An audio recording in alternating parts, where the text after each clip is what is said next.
So let me just say that I spent yesterday wondering how I fit into any of this. Not a university educator, professor. I work with K-12. In fact, I'm working in professional development now. But today's conversation all about pedagogy, warmed my heart, and I think I fit in.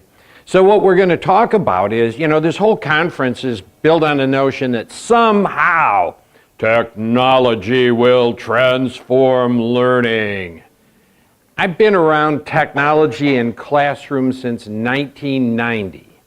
I think I'm okay to talk about the missing elements. And while a lot of the research I'm going to talk about comes from the United States, I do want you to be aware that I have now worked with educators in about 91 countries and visited about 35 of them. And I've been to India 5 times, for example, visited a lot of your schools, had a lot of time to work in depth with Indian educators. So while I talk about the United States a lot, I think it's going to fit into a lot of other contexts. So let me just start by saying that the vision, I started to work in educational technology in 1990. A time when there really was no technology. I'm from Seattle, Washington, in the United States. I was the technology director there. Starting in 1990, we had 50,000 kids, 100 schools, 3,000 teachers. In India, that'd be a tiny, tiny, tiny, tiny number. I know it. The truth of the matter is we had 500 computers. And they were old. How old? I had just been to our National Historical Museum. They had a display on the history of computers. Our computers in classrooms were older than the ones that were in the display. So, 1990, most policymakers, corporate executives, educational leaders assume if we wire schools, buy hardware and software, distribute the equipment throughout schools, somehow it's going to lead to improved teaching and learning. I mean, that was the vision. And I was just in Malaysia not long ago. Same vision there, almost identical. If we buy it and install it, it'll change the way teachers teach and kids learn. So what's the reality? Well, we used to think that if you were an educator, ICT seemed like a roller headed towards you, and you really had 2 choices. You got on board and you used it, or you can see the alternative. You became part of the pavement. But it turns out there was another reality, a third option. You could step aside and let it roll right by you. And in fact, most educators around the world have done exactly that.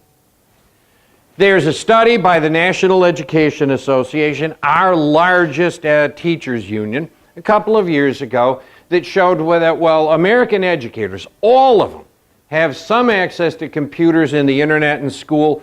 Only a third, only 1/3 ask students to use technology in problem solving or research a few times a week.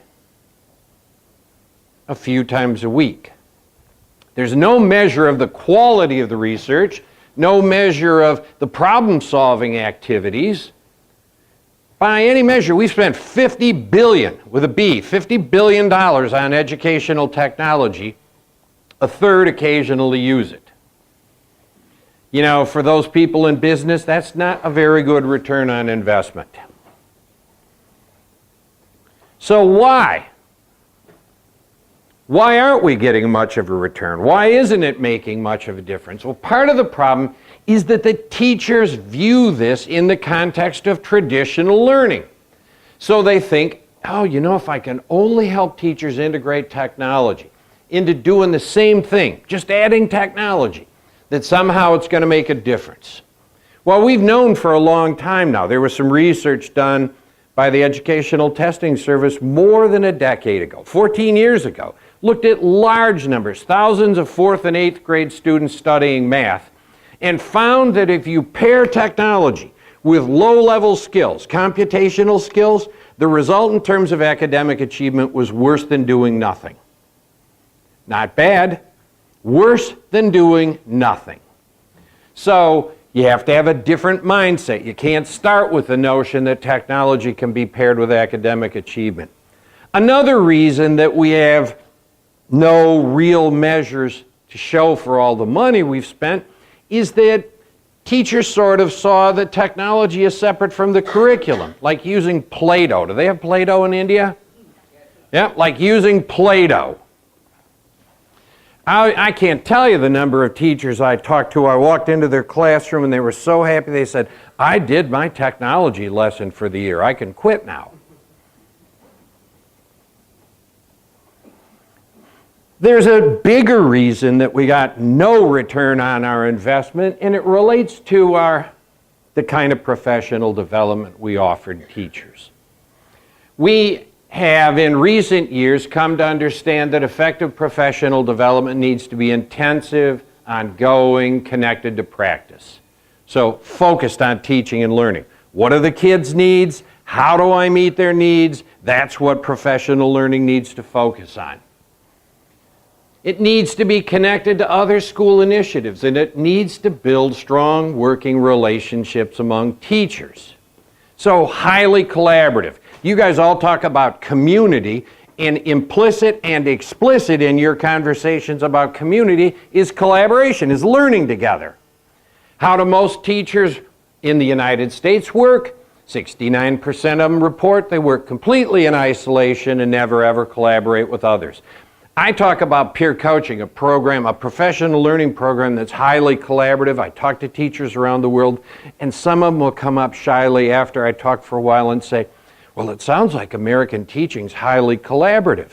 We don't do that here. We work in isolation. The truth of the matter is teachers around the world, by and large, work in isolation. They don't even know how to communicate. We just did an evaluation of peer coaching in the state of Montana, and the evaluator calls up, he goes, you can't believe this, you've got to see this finding. What was the finding? The teachers who were coaches repeatedly said, well, we're perfectly comfortable judging kids and evaluating their work, and we know the language to use, but we don't even know how to have those conversations with other teachers. Don't even know how to have those conversations with other teachers. So, we don't offer the kind of learning that's highly collaborative. In fact, we don't offer much. See up there it says intensive? The researcher that wrote this study, Linda Darling Hammond, said intensive means about 50 hours in a year focused on one topic. Content, pedagogy, take your pick. About 50 hours a year. The last year we have measurements in the United States for the amount of time teachers focused on professional development technology. I think it was about 2003. What did we find? What we found is that only 65% of teachers had any professional development focused on technology integration, and none of them had 50 hours. In fact, only 14% of them got up to 16 hours. Worse yet, the professional development, by the teacher's judgment, was worthless. And let me give you one other fact at this point where we're talking about worthless. For about 30 years now, there have been American researchers that have been looking at what makes professional development work. And one of the measures they look at is theory plus practice. That's traditional workshops. You go to some place, you get a little theory, you get a little chance to practice. How often does that affect teacher classroom behavior? How often is that applied in the classroom? Less than 15% of the time. What do we spend billions of dollars in the United States on every year? Workshops that focus on theory and practice, and we've known for 30 years won't make a difference in learning. So we need to look at a different kind of learning if we really want to see teachers using technology in transformative ways. There's another reason. Michael Fullen tells us, he's a Canadian researcher, that makes it difficult for teachers to use technology, and that is technology continually outstrips pedagogy. We're going to come back again and again to pedagogy. There's enough frustration with the fact that technology isn't used that you start to see some people saying, maybe we don't need teachers. Maybe we just give it to kids. I have a really good friend who's a Portuguese educator, Amelia Miranda, and she said, you know, if students have a need or an interest, they'll learn. If they don't, they won't. Sounds sort of like Mitra's work and the hole in the wall, doesn't it?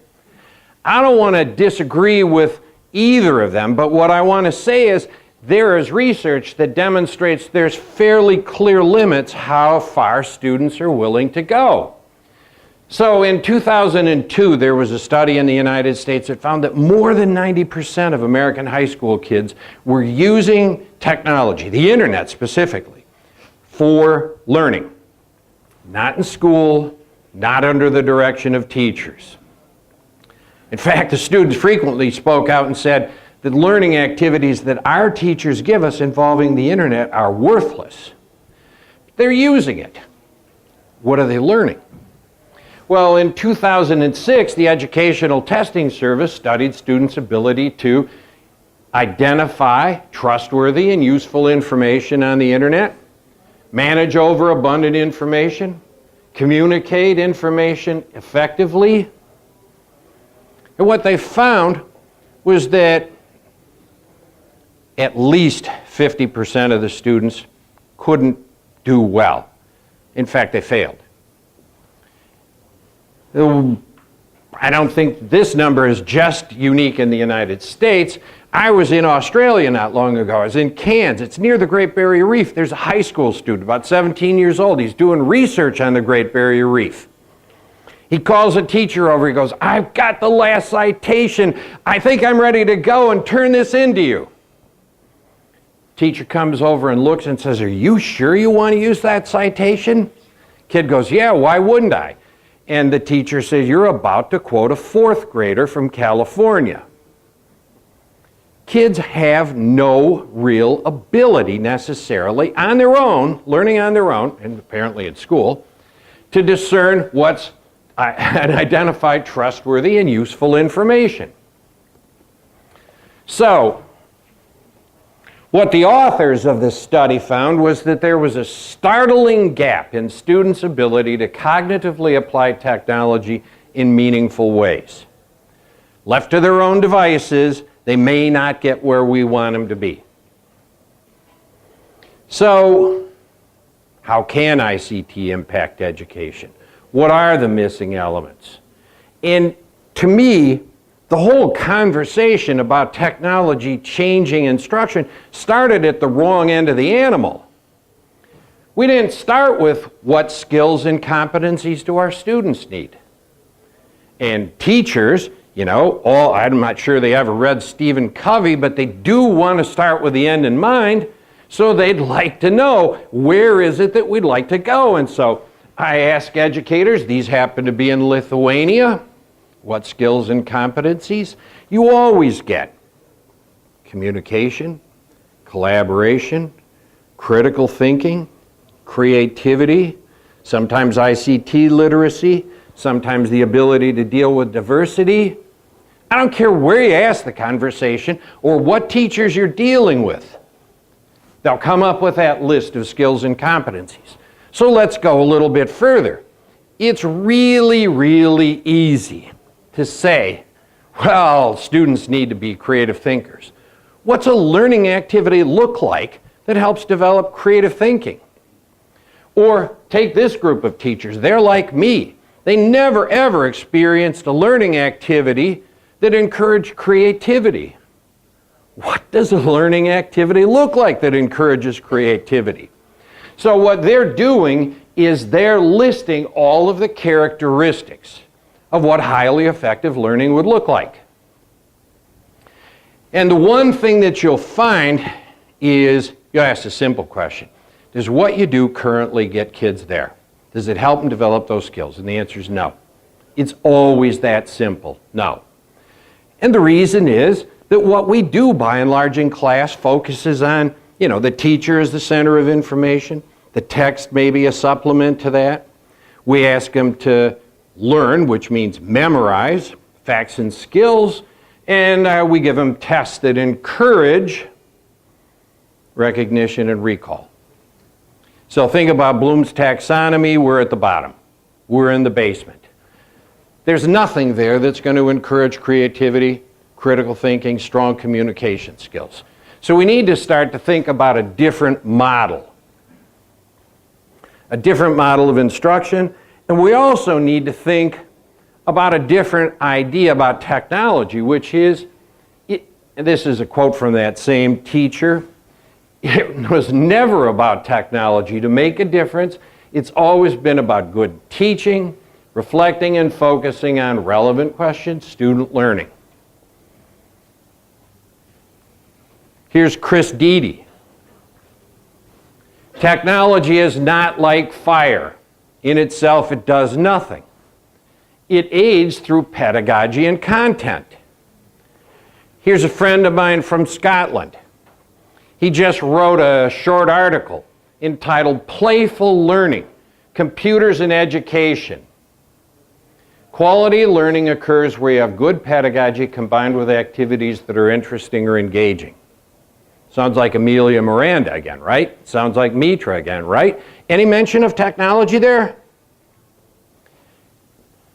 It's all about strong teaching and learning that's of interest to or engaging to students. So how do we help students develop 21st century skills? Well, my argument, I think, is a fairly simple one. If teachers aren't prepared to offer 21st century learning, it's going to be hard for students to develop 21st century skills on their own. By the way, what this group of teachers do, we gave them a bunch of straws, some tape, and some staples, and we said, build a bridge that's capable of supporting that bottle full of water. It's a mathematical problem, isn't it? Part algebra, part geometry. All of the teachers in this case came up with relatively simple rectangular or square structures. But if you did this with kids, you'd probably want to say, you know, not just how can you build this, but how can you build this in the strongest way possible with the least amount of material? Think about geometric structures or shapes. So maybe they end up with triangles instead of squares. In peer coaching, where we work with teacher leaders from schools to help them develop the skills they need, to help other colleagues in their school offer this kind, we have a norm for what effective learning looks like. This is about a quarter of it. So we talk about standards-based learning, we talk about problem-based learning, we talk about how technology enriches instruction. This is engaging learning, an engaging task. So look it down at the bottom. Create knowledge by drawing on what they've learned. Create knowledge. That's not traditional instruction. Apply what they learned in new real-life problems or situations. How often do we do that in the traditional classroom? That's lifelong learning, by the way. Take something you've learned in one circumstance and have the ability to apply it in others. Engage in peer learning, like open discussions and are accountable to one another. That fits in with the MOOC model, I believe, quite nicely. Create a product or performance that has value to them or others outside of the school. They're given choices. They find the topic fun. We work with teachers so they understand how to create learning activities that incorporate these characteristics of effective learning. And it takes time. You're not going to change traditional instruction into 21st century learning overnight. How am I doing on time?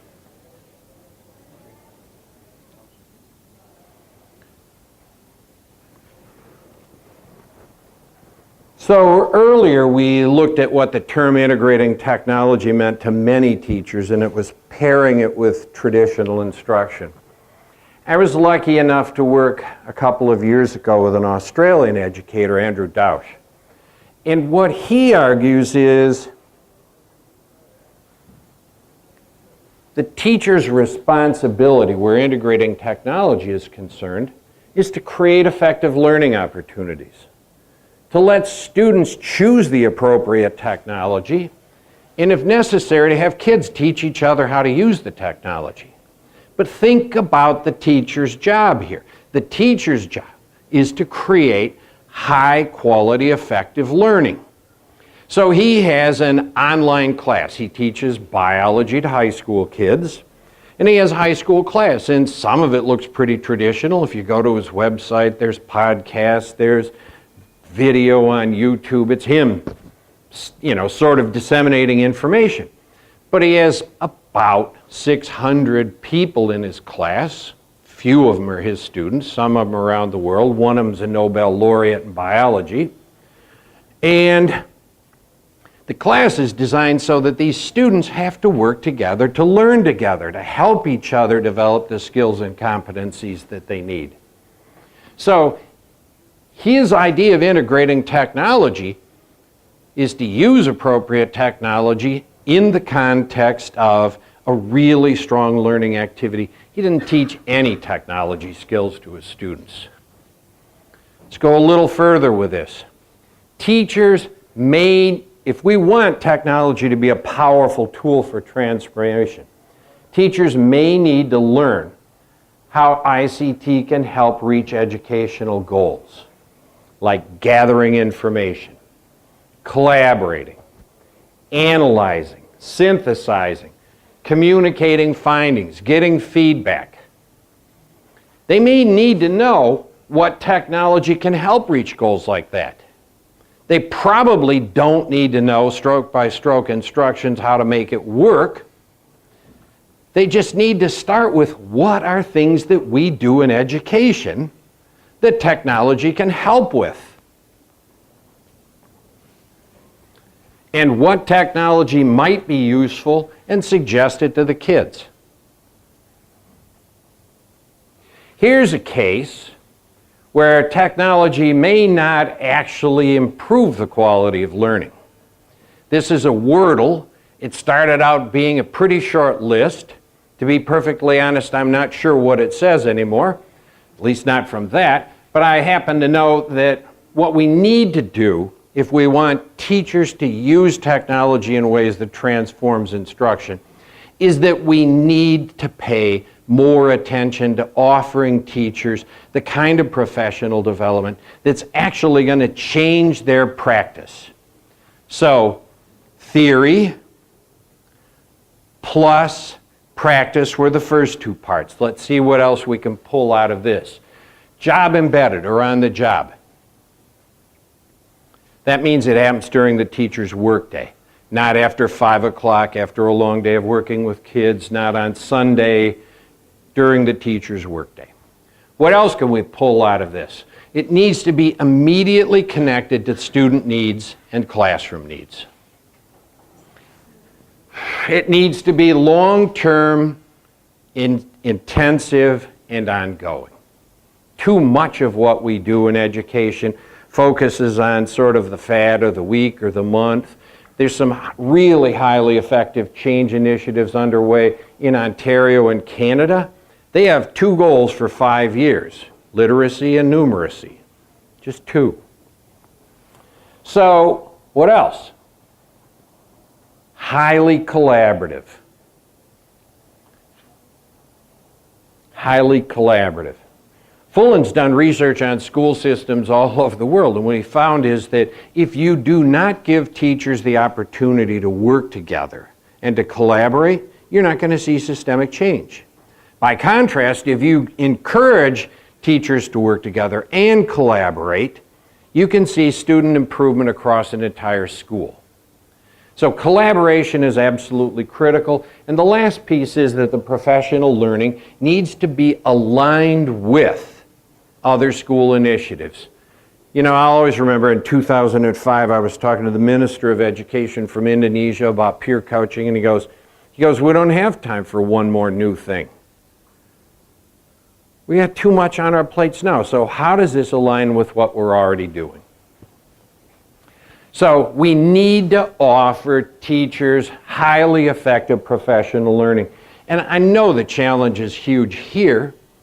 It's maybe in terms of sheer numbers, it's smaller in other countries, but we completely just skip this. We assume that with a tiny, tiny investment, somehow the great majority of all teachers can move from where they are now to being highly effective teachers. If we really think that we're going to make a difference, we need to start to invest in teachers. I was talking to somebody earlier I was in Singapore not very long ago, and we talk a lot about improving instruction in the United States. I'm sitting there listening to the Minister of Education talk, and he goes, today we're announcing that we're increasing teacher pay by 20%, we're increasing teacher retirement benefits by 30%, and we are doubling the amount of money we're providing for professional development for teachers. They understand that human capital, the human infrastructure, is absolutely essential to meeting their national goals, and they're making the investment. That piece, it seems to me, is absolutely critical.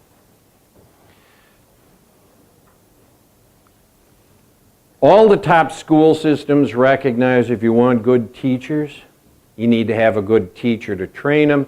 That requires focused one-on-one coaching in the classroom. This comes from a study of the world's most effective school systems around the world, and effective is measured by PISA results. So regardless of culture, history, geography, the best schools in the world use coaching to move instruction, to improve the quality of instruction.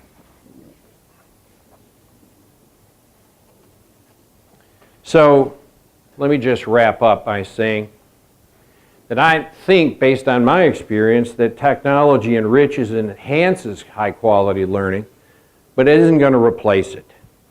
That I think we need to take a really hard look. How many of you know Bransford, Brown, and Cocking's work, how people learn?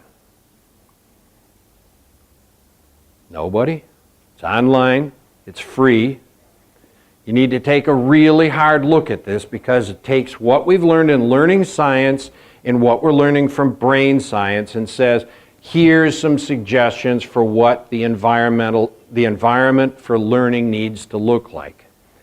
But let me just say, their foremost conclusion, the one that was a real shocker to me, is that based on what they know about learning science and brain science, they said, it requires that we rethink what we teach, how we teach, and how we assess it. So what's left? We've got lunch, right? Nothing else. So we need to really be thinking about what research is telling us about how people learn and how teachers learn, and we need to be acting on it if we really want to see ICT enrich and enhance high-quality learning. So if you want to contact me, there's my email address, there's my company's web page. Am I way over time or on time? Or okay.